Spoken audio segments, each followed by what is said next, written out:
Sul tema estrazioni si fa sentire anche Vanni Destro per la rete dei comitati polesani a difesa dell'ambiente, lanciando un appello contro l'estrazione di gas nel delta del Po.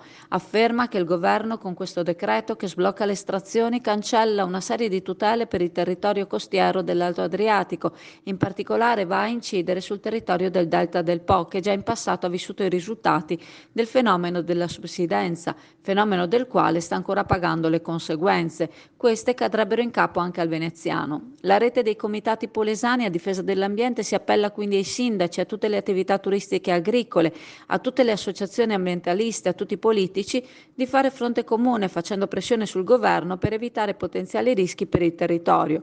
E conclude, non si tratta di fare opposizione, ma di chiedere rispetto e considerazione per i territori che molto hanno già sofferto e di rivedere le proprie scelte in materia di energia.